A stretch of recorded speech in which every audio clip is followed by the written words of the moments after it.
Welcome! My name is LikeIt's1985 and this is my review of the high-grade Gundam Age 1:144 scale Zeydra, or as some people pronounce it, Zeydra.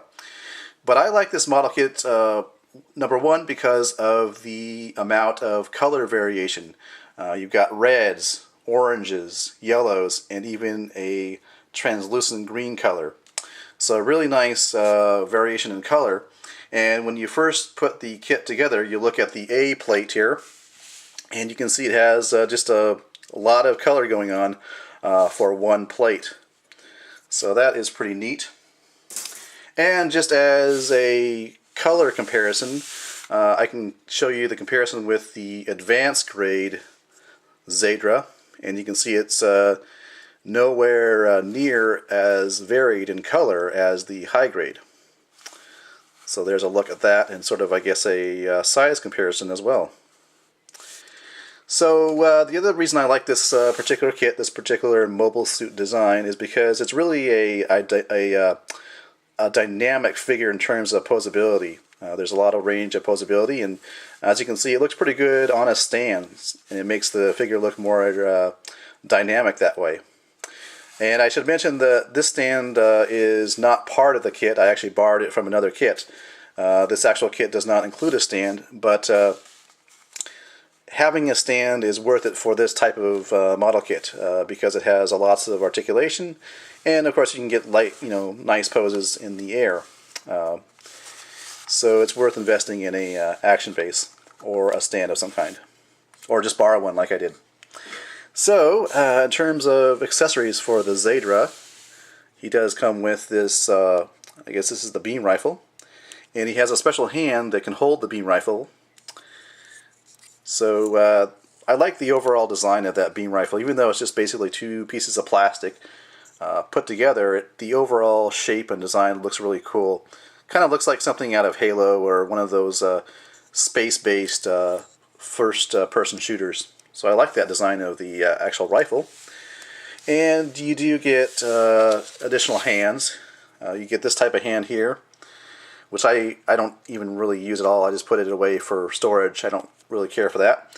And then you have a set of hands with I think they call it the Beam Vulcan. This is actually on a ball joint, and is supposed to be representative of the actual Beam Vulcan that it can shoot forth energy from this barrel. It's supposed to articulate. It's being a little stubborn, but it does come out. You can see on this other hand here, I have one there. It does move out. You can argue that this tail here is an accessory because you can actually plug that into the palm of the hand, and I'll show you that right now. So there's a little hole there, and you just plug it into the tip of the Beam Vulcan.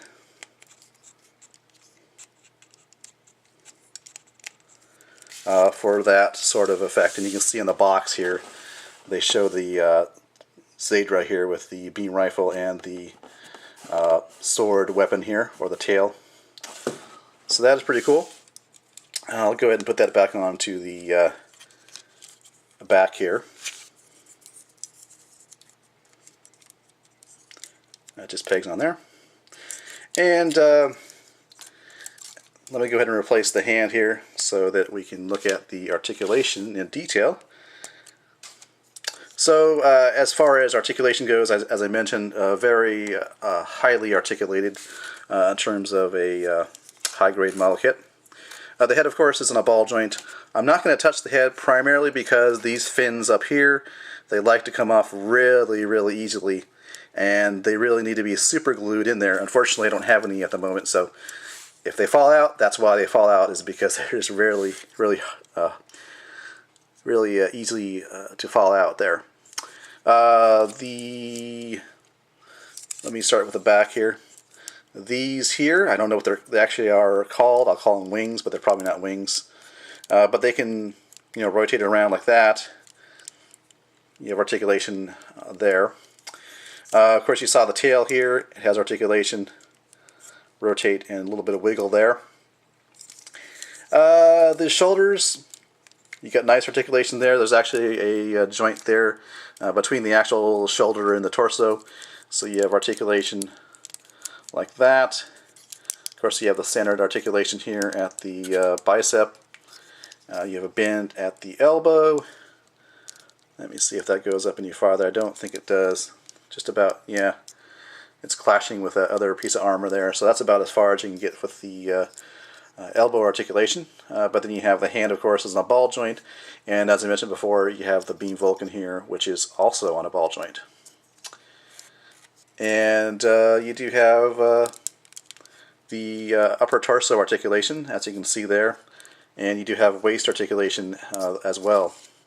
I believe there's a ball joint here and a ball joint there.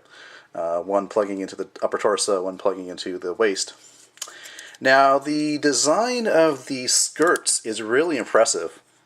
You can see here the front skirts articulate, and they actually are comprised of obviously two separate pieces of plastic, one red, one orange.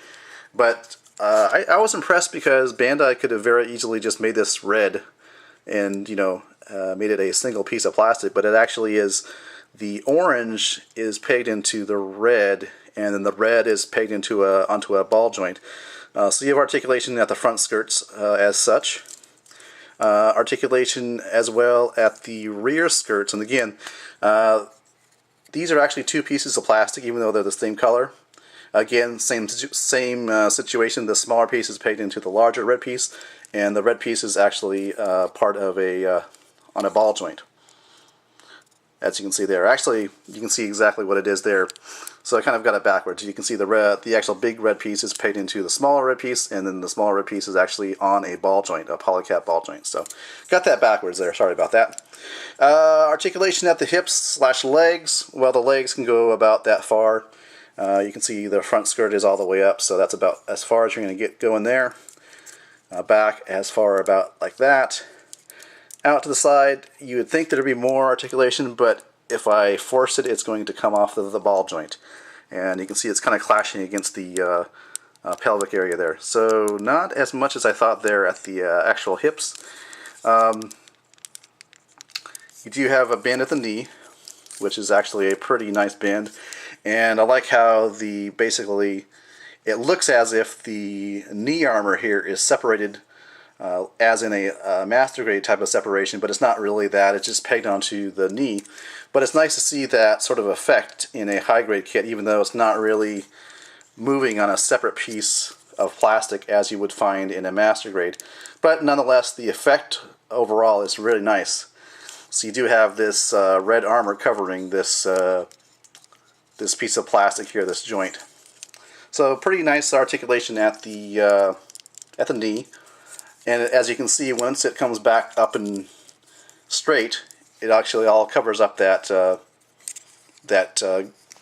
of black piece of plastic. So that is nice as well. Then you have articulation at the ankles.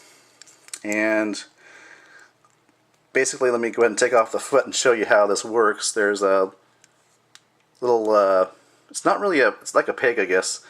And it actually, let me show you here. There actually is a ball joint down there, so you get a lot of range of movement there. But you can see how it's pegged in here. It's not really a ball joint as you might expect.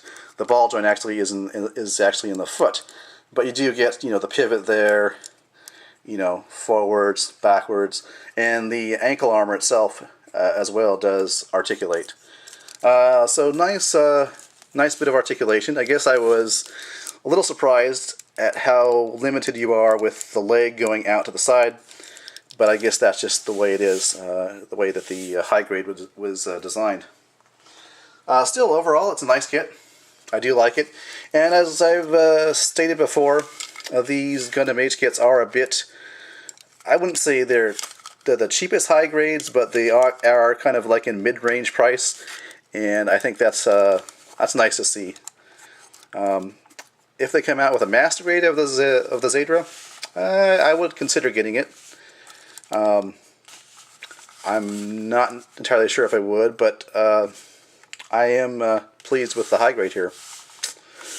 Alright, I guess that's all I have to say about this. Like I said, the price is good. If you like what you see, I recommend you buy it. And chances are we may not get a master grade of this anyway, so this may be your only option, but I guess we'll have to see. Alright, well this has been my review of the high-grade Gundam Age 1 to 144 scale Zeydra. Thanks for watching.